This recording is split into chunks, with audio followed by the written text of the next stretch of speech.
Hello viewers, now question number 4, ठीक है, of exercise 6.2. Figure is in front of you. PQ parallel to ST. This is given to you. See PQ, this line is parallel to this, ठीक है, और आपको this angle is given to you 110 degree and this angle is 130 degree. आपने find out क्या करना है, QRS यानी vertex है R पर जो एंगल बन रहा है ये QRS, this angle you need to find out. Where I have put question mark. ठीक है, अब आपने क्या करना है, देखो ये लाइंस पैरेलल तो हैं लेकिन इनमें कोई कनेक्शन नहीं बन रहा, कोई एंगल्स नहीं बन रहे. तो हम एक काम करते हैं, हम R से एक लाइन कंस्ट्रक्ट करेंगे. ठीक है, इसको नाम दे देते हैं PQRST, तो ऑलरेडी है, मैं इसको U नाम दे देती हूँ. ठीक है, तो इसमें आपको कंस्ट्रक्शन खुद से करनी पड़ेगी.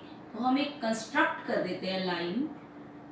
ठीक है, थ्रू R हमें R से एक लाइन ड्रॉ कर देनी है. Draw RU parallel to ST.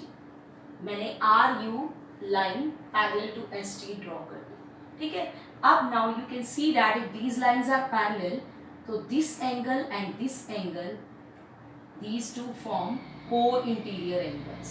ठीक है, पैरेलल लाइंस में दोनों कॉमन लाइन के साथ इनसाइड में जो एंगल बनते हैं, these are co-interior, और co-interior का सम होता है 180. ठीक है, let's say give this angle name as x. आप पूरा भी लिख सकते हो SRU, तो मैंने x नाम दे दिया. ठीक है, अगर ये co-interior है तो इनका सम कितना होगा, 180. आपको मैंने बताया लीनियर पेयर और को इंटीरियर में आपका सम क्या रहेगा, 180. ठीक है, तो अब आप यहां से इस x को फाइंड आउट कर सकते हैं. x कितना आ गया आपका, 180 माइनस 130, 50 डिग्री. आपका x आ गया 50 डिग्री. अब बट आपने ये एंगल फाइंड आउट करना है. ठीक है, अब आप ये देखो PQ किसके पैरेलल है, ST के पैरेलल है, और ST किसके पैरेलल है, RU के है. मैंने कंस्ट्रक्शन से किया है, ये हमने कंस्ट्रक्शन से किया है, तो इसका मतलब PQ किसके पैरेलल हो जाएगा, RU के. ये दोनों भी क्या हो जाएंगी, पैरेलल. तो PQ किसके पैरेलल हो गया, RU के. ठीक है, अब आप देख सकते हो this is forming a jet. These lines are parallel, this and this, और ये आपकी कॉमन लाइन है.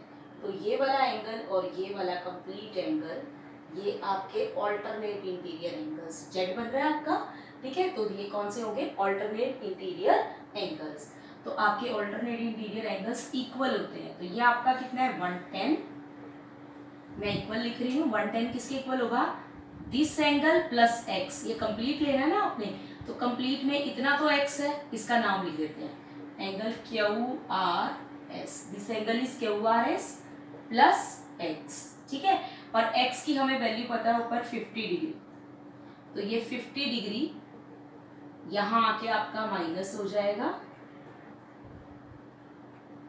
ठीक है, तो 110 minus 50 degree equal to QRS. ये 50 इधर आके माइनस हो गया, तो आपका एंगल कितना आ गया, 60 डिग्री. 60 डिग्री आपका आ गया QRS. आपने यही फाइंड आउट करना था, तो आपका आंसर आ गया 60 degree. Let's move to question number 5. See AB parallel to CD.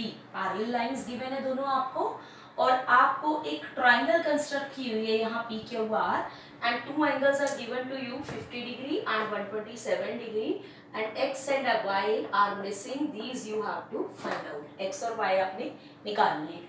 फिर से आपने यूज करना है कि कौन सा एंगल बन रहा है. इसको आप लीनियर पेयर तो नहीं ले सकते, ये स्ट्रेट लाइन तो नहीं है. अगर यहाँ तक होता x तो स्ट्रेट लाइन होता आप, लेकिन जेड बन रहा है बेटा. ये देखो, ये लाइन पैरेलल है इसके, और ये कॉमन लाइन हो गई. तो one this side, one this side. अगर आपको मैं इस तरह बना के दिखाऊं तो ये आपकी पैरेलल होनी चाहिए, ये दोनों लाइंस. और ये लाइन कौन सी है, AB, और ये कौन सी है, CD, और ये आपको ऑलरेडी पैरेलल गिवन है. तो आपका 50 डिग्री और y ऑल्टरनेट इंटीरियर बन रहा है. तो 50 degree is equal to y, तो इसका रीजन आ जाएगा ऑल्टरनेट इंटीरियर एंगल्स. ठीक है, उसके बाद आपका y तो निकल गया यहाँ से, आपका आंसर आ गया y का। Now what is left to find out x, ठीक है। अब x कैसे निकालना है, अब आप देखो फिर से आप ऑल्टरनेट इंटीरियर भी यूज कर सकते हो या फिर आप एक्सटीरियर एंगल प्रॉपर्टी भी यूज कर सकते हो। एक्सटीरियर एंगल प्रॉपर्टी यूज करते हैं ट्राइंगल की, अगर हम किसी एक साइड को एक्सटेंड कर देते हैं तो जो बाहर वाला एंगल बनता है वो किसके इक्वल होता है, sum of interior two opposite two interiors. तो दिस एंगल जो r है, एंगल r एक्सटीरियर में ट्राइंगल के, वो किसके इक्वल होगा, इंटीरियर p एंड q के, यानी x एंड y के, ठीक है। ये कौन सी प्रॉपर्टी है हमारी, एक्सटीरियर एंगल प्रॉपर्टी। और भी है मेथड निकालने का, बट ये इजी है आपका, दूसरा भी आप कर सकते हो, वो भी बताती हूँ आपको। एक्सटीरियर एंगल प्रॉपर्टी से आप क्या लिख सकते हो, जो 127 डिग्री है एक्सटीरियर एंगल, वो अपोजिट टू इंटीरियर के इक्वल होगा, यानी x प्लस वाई के। और y की वैल्यू आपके पास कितनी है, 50 डिग्री। तो आप y को पुट कर दो 50 डिग्री, यहाँ से आपका x कितना आ जाएगा, 77। तो आंसर में आपका x आ गया 77 एंड y आ गया आपका 50 डिग्री, ठीक है। दूसरा मेथड आप ये यूज कर सकते थे कि आपका ये भी z बन रहा है बेटा, क्योंकि ये पैरेलल है लाइंस, z की फॉर्मेशन जैसा, इस तरह से, क्योंकि ये दोनों लाइंस क्या है, पैरेलल। तो ये वाला एंगल और ये वाला एंगल आपका ऑल्टरनेट इंटीरियर है, तो आपका इक्वल होगा। Let's move to question number 6 now. There are two mirrors which are placed parallel to each other. एक मिरर है आपका PQ and another mirror is RS, and how they are placed? They are placed such that they are parallel to each other. अब यहाँ पर एक रे पड़ रही है, जब मिरर पर कोई चीज पड़ती है तो वो रिफ्लेक्ट होती है। अब यहाँ पर एक रे देख रहे हो जो आप A से B पर गई और B से टकरा रही है मिरर को, फिर इस मिरर से रिफ्लेक्ट होकर वो BC के अलॉन्ग आई और फिर यहाँ पर रिफ्लेक्ट हुई तो CD के अलॉन्ग गई, ठीक है। AB रिफ्लेक्ट हुई तो BC पर BC और फिर C से रिफ्लेक्ट हुई तो CD के अलॉन्ग चली गई, ठीक है। यानी PQ की जो मिरर की इंसिडेंट रे है वो है AB, जो उसके ऊपर टकरा रही है उसको बोलते हैं इंसिडेंट रे, और जो टकरा कर पाथ चेंज कर लेती है उसको बोलते हैं हम रिफ्लेक्टेड रे। तो ये है AB इंसिडेंट रे, BC इसकी है रिफ्लेक्टेड रे, और RS मिरर की ये है इंसिडेंट रे और ये है रिफ्लेक्टेड रे, ठीक है। अब आपने क्या प्रूव करना है, AB पैरेलल टू CD की। अगर मिरर पैरेलल है तो आपकी लाइंस भी क्या होंगी, पैरेलल, ये रेस क्या होंगी, parallel, AB parallel to CD। उसके लिए अगर आप ये प्रूव कर दो कि this angle is equal to this angle, तो आपका प्रूव हो जाएगा parallel. Reason, alternate interior angles आपके कब इक्वल होते हैं, जब Z की ये वाली दोनों लाइंस पैरेलल होती है। तो it means you need to prove that this angle is equal to this angle. इसमें भी आपको एक छोटी सी कंस्ट्रक्शन करनी पड़ेगी, ठीक है। कंस्ट्रक्शन में आपने क्या करना है, आपने इनके नॉर्मल्स ड्रॉ करने हैं, ठीक है। शायद आपने साइंस में पढ़ा भी हो, law of reflection light chapter में, ठीक है। तो ये मैंने नॉर्मल्स ड्रॉ कर दिए हैं। B पॉइंट पे नॉर्मल ड्रॉ किया है, नॉर्मल, ठीक है, और एक यहाँ पर ड्रॉ किया है। नॉर्मल मतलब जो 90 डिग्री पे हो इस पर, ठीक है। तो अब ये एंगल I होता है और ये एंगल R होता है। जो नॉर्मल और इंसिडेंट रे के बीच में, ये इंसिडेंट रे है, ये नॉर्मल है, इनके बीच में जो एंगल होता है वो I होता है। मैंने इसको एंगल 1 नाम दे दिया है। और ये एंगल R होता है, यानी angle of incidence, angle of reflection. और ठीक है, कंस्ट्रक्शन में पहले मैंने लिख देना है कि draw normals at B and C। Normals draw कर लिए अब आपने। अब आप रीजन लिखोगे यहाँ पर, angle 1 is equal to angle 2। Reason है because I is equal to R, angle I is equal to angle R, ठीक है। ये law of reflection of light है, साइंस में आता है कि जो इंसिडेंट रे का एंगल होता है वही रिफ्लेक्टेड रे का एंगल होता है। तो जितने एंगल से वो उसके ऊपर इंसिडेंट होती है उतने ही एंगल से वो नॉर्मल से रिफ्लेक्ट होती है। तो angle 1 is equal to 2। Similarly ये इसका नॉर्मल है, तो angle 3 is equal to angle 4, क्योंकि इस मिरर की इंसिडेंट रे ये है, नॉर्मल ये है और रिफ्लेक्टेड रे ये है। तो जितने एंगल पे ये होगा उतने पे ही ये रिफ्लेक्ट होगा। तो 3 equal to 4, again angle I is equal to angle R. समझ आया बेटा? आपको कुछ नहीं करना, आपको एक नॉर्मल बनाना है सेंटर में, इंसिडेंट रे का नॉर्मल के साथ एंगल और रिफ्लेक्टेड रे का।